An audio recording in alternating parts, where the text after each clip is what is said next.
കല്യാണം കഴിഞ്ഞ് വധുവരന്മാർ ഇങ്ങോട്ട് എഴുന്നള്ളുന്നുണ്ടെന്ന്. ഒരു കാര്യം ഞാൻ പറഞ്ഞേക്കാം, അവരെ ഈ പടി കയറ്റിയ ആ നിമിഷം ഞങ്ങൾ ഈ പടി ഇറങ്ങും. അതിലൊരു മാറ്റവും ഇല്ല. അമ്മേ ദാ അവരെത്തി.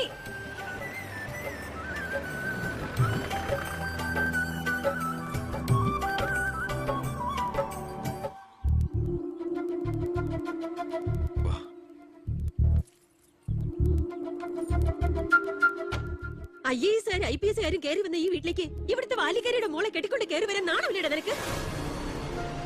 ഈ കെട്ടിലമ്മേ മന്ത്രിമന്ദിരത്തിലേക്ക് കെട്ടി എഴുന്നള്ളിക്കാൻ വരുന്നില്ലേ? അതെ, അത് തന്നെയാണ് ഉദ്ദേശം. ആഭ്യന്തരമന്ത്രിയുടെ ഭാര്യ മന്ത്രിമന്ദിരത്തിൽ തന്നെയാ താമസിക്കേണ്ടത്. അല്ലാതെ അച്ചുവീട്ടിൽ അട്ടിപ്പേറ് കിടക്കുന്ന ഭർത്താക്കന്മാരുള്ള സ്ഥലത്ത് ഞങ്ങൾ താമസിക്കുമെന്ന് കരുതിയോ?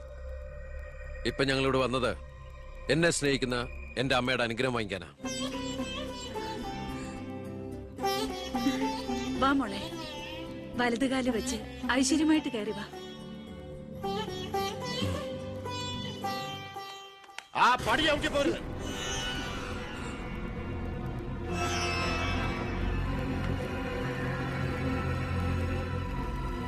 അച്ഛനെ എതിർത്ത് പറഞ്ഞും അച്ഛന്റെ നെഞ്ചത്ത് കുതിര കയറിയും അച്ഛനെ തോപ്പിച്ചും നീ ഒരു മന്ത്രി കസേര ഒപ്പിച്ചെടുത്തു. ആ പക മനസ്സിൽ കിടന്ന് നീറുമ്പോഴാ എനിക്ക് കണ്ണെടുത്താ കണ്ടുകൂടാത്ത ഒരുത്തിയുടെ കൈയും പിടിച്ച് നീ കുടുംബത്തിലേക്ക് കയറി വന്നിരിക്കുന്നത്. നീ മന്ത്രിയാണ്, എനിക്ക് പുല്ലാടാ. അച്ഛൻ ചവിട്ടി പുറത്താക്കി ഇന്ന് പത്രക്കാരെ കൊണ്ട് എഴുതിക്കാണ്ട് ഇറങ്ങി പോടാ. നിങ്ങൾ എന്തൊക്കെയായി പറയുന്നേ? നീ മുണ്ടി പോരുത്. അമ്മേ, ഇതൊക്കെ പ്രതീക്ഷിച്ചുകൊണ്ട് തന്നെയാ ഞാൻ എവിടെയും കൂട്ടി ഇങ്ങോട്ട് വന്നത്. അമ്മയുടെ നിറഞ്ഞ കണ്ണുകൾ കാണുമ്പോ എനിക്കറിയാം എന്റെ അമ്മ നിറഞ്ഞ മനസ്സോടെ ഞങ്ങളെ സ്വീകരിച്ചു. അനുഗ്രഹം ഉണ്ടാവണം, അത് മാത്രം മതി.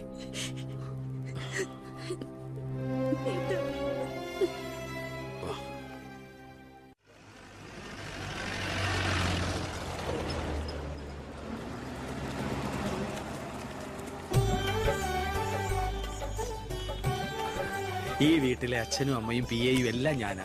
ഐശ്വര്യമായിട്ട് വലത് കാലം വെച്ചകത്ത് കയറിക്കേ. എന്റെ ഈശ്വരേ, നന്മ വരുത്തണമേ. ഇനിയെങ്കിലും അവരെ അവരുടെ മാത്രം ലോകത്തിലേക്ക് വിട്ടുകൂടെ? മന്ത്രിക്കുമില്ലേ ഫസ്റ്റ് നൈറ്റ് റൊമാൻസ് ഒക്കെ? പ്ലീസ് എല്ലാവരും പുറത്തേക്ക് ഇറങ്ങും. പ്ലീസ് പ്ലീസ് പറയുന്ന പ്ലീസ്.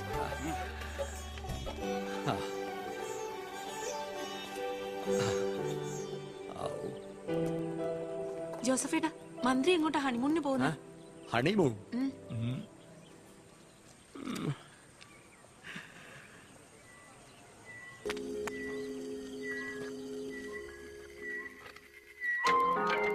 എടോ, ജയിലുകളൊക്കെ താൻ പിടിച്ച ഗുണ്ടകളെ കൊണ്ട് ഫുള്ളാ. 3 സെൻട്രൽ ജയിലുകളിലും ഹൗസ്ഫുൾ ബോർഡ് എഴുതി തൂക്കിയിട്ടിരിക്കുക. ആ ഗുണ്ടകൾക്കൊക്കെ ഉണ്ട കൊടുക്കാൻ തന്റെ അച്ഛൻ കട്ടുണ്ടാക്കിയ കാശ് കൊണ്ടുവരോ? പോലീസ് ഇപ്പൊ അങ്ങോട്ട് ഓടണു ഇങ്ങോട്ട് ഓടണു. ഈ മൂത്രം ഒഴിച്ചിട്ടല്ല ജീപ്പ് ഓടണത്, പെട്രോൾ ഒഴിച്ചിട്ടാ. കേരളം ഭരിക്കുന്ന CM ഇങ്ങനെ ഒരു കോമാളിയാ വരുത്. അതേടാ, ഞാൻ കോമാളിയാ, സർക്കസിലെ കോമാളി. നീയല്ലേ ഇപ്പൊ എന്റെ റിംഗ് മാസ്റ്റർ. നീ ഇങ്ങോട്ട് ചാടാൻ പറഞ്ഞാ ഇങ്ങോട്ട് ചാടും, അങ്ങോട്ട് ചാടാൻ പറഞ്ഞാ അങ്ങോട്ട് ചാടും. ഒരു ദിവസം എല്ലാം കൂടി എന്റെ കയ്യിൽ നിന്ന് പോട്ടോ. നിന്റെ ഭരണപരിഷ്കാരങ്ങൾ ഇവിടെ നടപ്പാക്കണമെങ്കിലേ ഫണ്ട് വേണം, ഫണ്ട്. നിനക്കറിയോ, ഖജനാവിൽ ഇന്നാള് ഞാൻ കൈയിട്ട് നോക്കിയപ്പോഴേ കാലിയാ കാലി. MLA മാർക്കും മന്ത്രിമാർക്കും അടുത്ത മാസം ശമ്പളം കൊടുക്കണമെങ്കിലേ ADB-ന്നോ വേൾഡ് ബാങ്കിന്നോ ലോൺ എടുക്കണം. അതറിയോ? ഇതാണോ പ്രശ്നം? ഖജനാവ് നിറയ്ക്കാൻ വേണ്ടി ഒരു ബാങ്കിൽ നിന്ന് ലോൺ എടുക്കണ്ട. നമ്മുടെ ഈ സംസ്ഥാനത്ത് തന്നെ ഒന്ന് ശ്രമിച്ചാൽ മതി. എന്നാ നീ പോയി ശ്രമിക്കേ. സാറിന്റെ ഈ പെർമിഷൻ മാത്രം മതി സാർ. Thank you sir. ദേ പോണു എന്ത് മാരണാവോ ഉണ്ടാക്കിക്കൊണ്ടിരാൻ പോണു. ഈ കസേര പോകുന്ന തോന്നണേ.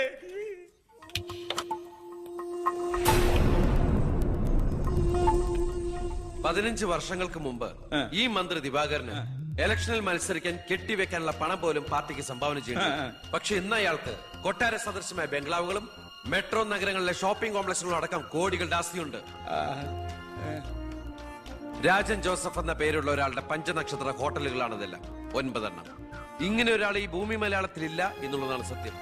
ബിനാമി പേരിലും മറ്റ് അഡ്രസ്സുകളിലും നമ്മുടെ എക്സ് മിനിസ്റ്ററും മുൻ പാർട്ടി പ്രസിഡന്റും ഒക്കെ ആയിരുന്ന ഗോപാലകൃഷ്ണ പിള്ളയുടെ ഹോട്ടലുകളാണിതെല്ലാം. ഏകദേശം 100 കോടിയോളം ആസ്തി വരുന്ന ഈ വസ്തുക്കൾക്ക് ആളോ അവകാശങ്ങളോ ഇല്ലാത്തതിനാൽ നമുക്കിത് ഗവൺമെന്റിലേക്ക് കണ്ടുകെട്ടാം. ഒന്ന് നിർത്തണോ? ലൈറ്റ് ഓൺ ചെയ്യ്. താൻ എന്തിനുള്ള പുറപ്പാടാ? സാർ, ഇതുപോലെ 100ഓളം പേരുടെ ബിനാമി ഇടപാടുകളും വൻ അഴിമതി കേസുകളും ഇവർ കണ്ടെത്തിയിട്ടുണ്ട്. അതിൽ 25ഓളം പേർ രാഷ്ട്രീയ പ്രമുഖരാണ്. മാധവൻ നമ്പ്യാർ മുതൽ എന്റെ അച്ഛന് പങ്കാളിത്തമുള്ള ചെറാക്കുളം ഫൈനാൻസിന്റെ ഉടമ പവിത്രം വരെയുണ്ട് സാർ ലിസ്റ്റിൽ. ഏകദേശം 1500 കോടിയിലേറെ നമുക്ക് ഖജനാവിൽ നിറക്കാൻ കഴിയും. അത്തരം പറയലടോ ആഭ്യന്തര മന്ത്രി. ഇവരെ ഒന്നും നമുക്ക് തൊടാൻ പറ്റില്ല. മന്ത്രിസഭ നിലനിർത്താനും MLA-മാരെ ചാക്കിട്ട് പിടിക്കാനും തെരഞ്ഞെടുപ്പിന് കോടികൾ വാരി വിതറാൻ കഴിവുള്ള പൊളിറ്റിക്കൽ കിങ് മേക്കേഴ്സ് ആണ് ഇവരൊക്കെ. എന്തായാലും ഇവർക്കെതിരെ ആഞ്ഞടിക്കാൻ തന്നെയാണ് എന്റെ തീരുമാനം. ആ ഞടിക്കൻ നീ ആരാ? കൊടുങ്കാറ്റോ അതോ കത്രീനയാ? സർ, ഞാൻ പറയുന്നത് എന്താന്ന് വെച്ചാല് നീ എന്ത് പറഞ്ഞാലും അത് നടക്കില്ല. കോടതിയും നിയമവും മന്ത്രിസഭയും ഒക്കെ വിലക്ക് വാങ്ങാൻ ആസ്തിയുള്ളവരായിട്ട് ഒരു ഏറ്റുമുട്ടൽ ഞാൻ സമ്മതിക്കില്ല. വേണ്ട. സാറിനൊരു കാര്യം അറിയോ? നമ്മുടെ കേരളം ഭരിക്കുന്ന മുഖ്യമന്ത്രിക്ക് എത്ര കോടികളുടെ ആസ്തി ഉണ്ടെന്ന്, തമിഴ്നാട്ടിലും കർണാടകത്തിലും ഒക്കെ ആയിട്ട് എത്ര ഏക്കർ ഭൂസ്വത്തുണ്ടെന്ന്. ഒരു ദരിദ്ര കുടുംബത്തിൽ ജനിച്ച് ഇപ്പൊ കോടീശ്വരനായി ജീവിക്കുന്ന ആ മുഖ്യന്റെ കഥ ഞാനൊന്ന് വിവരിക്കാം sir. Lights of. Light on. എന്ത് സാറിന് കാണണ്ടേ? നിർത്തടോ. കേരളം ഭരിക്കുന്ന ആ മുഖ്യമന്ത്രി ഞാനല്ലേ? ഞാനിപ്പോ എന്താ ചെയ്യണ്ടേ? അയ്യർ സാറേ, സർ. അതുകൊണ്ട് കൊണ്ടുപോവാ. ദേവരന് അടുത്ത മാരണം. വിദേശ നിക്ഷേപങ്ങൾ വ്യവസായവൽക്കരണത്തിന് എങ്ങനെ പ്രയോജനപ്പെടുത്താമെന്ന് എന്റെ ചർച്ചയ്ക്കായി മലയാളി സംഘടനകളുടെ പ്രത്യക്ഷണം സ്വീകരിച്ച സാറും സാറിന്റെ പിയും അമേരിക്കയിലേക്ക് പറക്കുന്നു. ദാ, നിങ്ങൾക്ക് രണ്ടുപേർക്കുള്ള വിസയും ടിക്കറ്റും.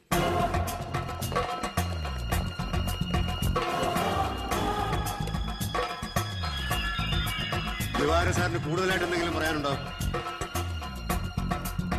എല്ലാം നോട്ട് ചെയ്തോളൂ. തിരുപ്പള്ളി സാർ ഒന്ന് സൈൻ ചെയ്യണം. Prathap, take it sir.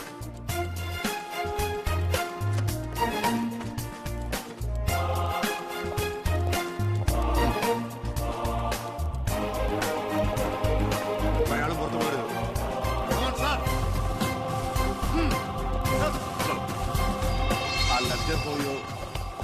Mister Pavithran, we want search your office. എന്താ ഇതാ search warrant. Take a lock. ആ ലോക്കറിന്റെ കീ കിടക്ക്. ലോക്കർ തുറക്ക്.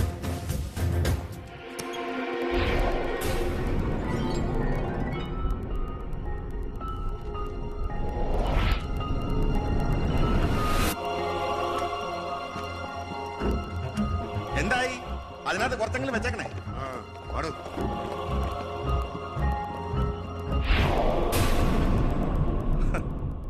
ഞാൻ ഒരു കാര്യം പറഞ്ഞേക്കാം, എന്തൊക്കെയായാലും ആഭ്യന്തരമന്ത്രി രാജിവെക്കണം.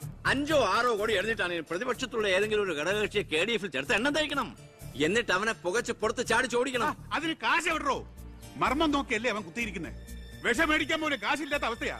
എല്ലാം തൂത്തുവാരി ഖജനാവ് നിറച്ചിരിക്കല്ലേ അവൻ. എന്റെ 10 കോടി രൂപയല്ലേ പോയത്? ആ ഗോപാലകൃഷ്ണനായിട്ട് സ്വത്ത് മുഴുവൻ കണ്ടുകെട്ടി. ഒന്ന് പതുക്കെ പറയടോ, പുറത്ത് കേട്ടാല് പിടിച്ചകത്താക്കും. കള്ളപ്പണമാ. അവനെ അങ്ങ് തട്ടിക്കളഞ്ഞാ പോരെ. അതിന് പറ്റിയ വാടക കൊണ്ടുകൾ പോലും ഇന്ന് കേരളത്തിലില്ല. എല്ലാത്തിനും പിടിച്ച് അകത്താക്കില്ലേ. ഇനി ഇപ്പൊ ആരെങ്കിലും പുറത്തുനിന്ന് ഇറക്കിയാൽ തന്നെ അവരെയും പിടിച്ച് അവന്റെ പോലീസ് വെടിവെച്ചു കൊല്ലും. ആ വഴിയൊന്നും അത്ര എളുപ്പമല്ല. അവന്റെ ചിഹ്നത്തിന്റെ സ്വഭാവ സിംഹത്തിന്റെ. കാട്ടിൽ ആനയുണ്ട്, പുലിയുണ്ട്, കഴുതുണ്ട്. പക്ഷെ ആരാ കാട്ടിലെ സിംഹം? സിംഹം. അവൻ ആനയുടെ മഷിക്കും വരെ കയറിയിരിക്കും. ഓ, അതൊന്നും നെറ്റിന്ന് മലയാളത്തിൽ പറഞ്ഞാൽ പോണോ? അയ്യ, അതൊക്കെ വിദ്യാഭ്യാസം ഇല്ലാത്ത ആൾക്കാർ പറഞ്ഞതാണ്. വിദ്യാഭ്യാസമുള്ളവർ പറയും മഷിക്കും. അമേരിക്കയിലേക്ക് ലൈൻ പോണു. സിഎമ്മിന്റെ മൊബൈൽ റിംഗ് ചെയ്യുന്നുണ്ട്. Hello hello hello. കട്ടായി. എന്റെ മൊബൈലിൽ നിന്ന് വിളിക്കാം. ഞാൻ ഇന്നലെ കൂടി വിളിച്ചല്ലേ ഉള്ളൂ. ഒറ്റക്കുഴിയാണ്. ഹലോ, നിങ്ങൾ ക്യൂബിലാണ്? ഇല്ല, സത്യമായിട്ടില്ല. നിങ്ങൾ ക്യൂബിലാണ്.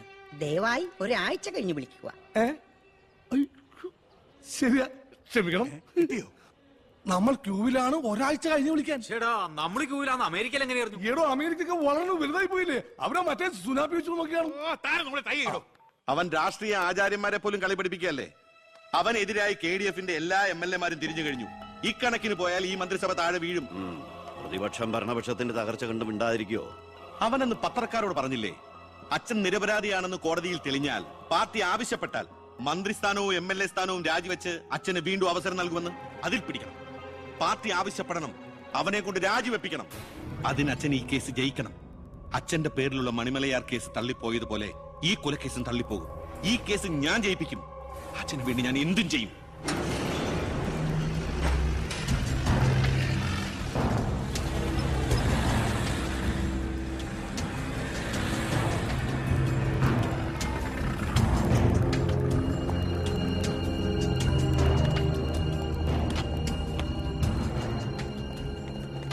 സാർ, ഇന്ന് രാവിലെയാണ് സംഭവം നടന്നത്. രാഷ്ട്രീയ വാക്കുതർക്കം മൂത്ത് സഹതടവുകാരൻ വെട്ടൂർ ശിവനെ കുത്തിക്കൊല്ലുകയായിരുന്നു സാർ. കൂർത്ത കമ്പി ഉപയോഗിച്ചാണ് പ്രതി കൃത്യം നടത്തിയത്. പ്രതിയെ കോടതിയിലേക്ക് കൊണ്ടുപോയിട്ടുണ്ട് സാർ.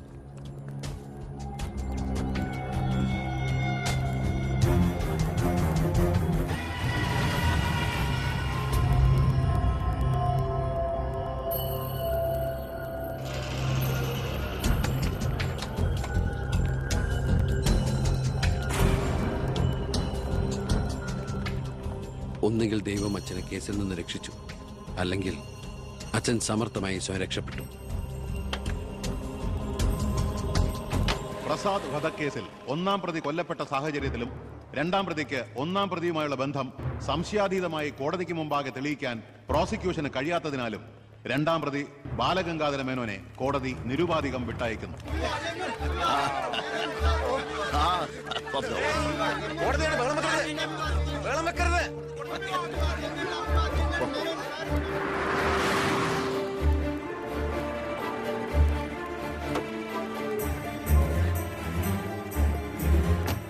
ലക്ഷ്മി, ലക്ഷ്മി, അറിഞ്ഞോ നീ?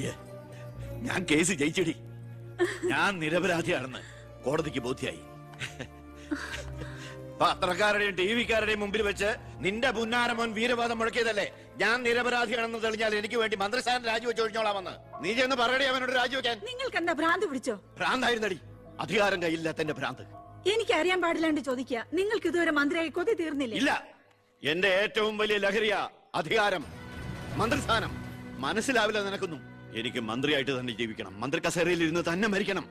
നിനക്കറിയോ, അധികാരം നഷ്ടപ്പെട്ടത് മുതൽ മനസമാധാനത്തോടെ ഞാൻ ഉറങ്ങിയിട്ടില്ല. വീണ്ടും മന്ത്രിയാകുക എന്നുള്ള എന്റെ ഒരു വാശിയാടി. നീ അവരോട് വാക്കുപാലിക്കാൻ പാടി. ഇതൊക്കെ നേരിട്ട് ചെന്ന് പറഞ്ഞാ മതി. എന്താ നിനക്ക് പറഞ്ഞ? എന്നെ കൊണ്ട് പറ്റില്ല, അത്ര തന്നെ. ഓ, മന്ത്രിസ്ഥാനം പോയതോടെ നിനക്ക് പിന്നെ വേണ്ടതായില്ലേ? എന്നെ അനുസരിക്കാൻ കഴിയില്ലെങ്കിൽ പൊയ്ക്കോ ആഭ്യന്തരമന്ത്രിയുടെ വീട്ടിലേക്ക്. ബാക്കിയുള്ള ജീവിതം മോന്റെ കൂടെ തന്നെ അവിടെ. എന്താ അച്ഛ ഇങ്ങനെ? അച്ഛനൊഴികെ ഈ നാട്ടിലെല്ലാവരും വാനോളം പുകഴ്ത്ത ഏട്ടന് ഇങ്ങനെ ഒരു മന്ത്രിയെ കിട്ടിയതിൽ അഭിമാനിക്കുക. മക്കൾ തങ്ങളെക്കാൾ വലുതാവണമെന്ന് എല്ലാ അച്ഛനമ്മമാരുടെ ആഗ്രഹം. പക്ഷെ അച്ഛൻ അസൂയ, മകൻ തന്നേക്കാൾ വലുതാവുന്നുള്ള എന്റെ അസൂയ.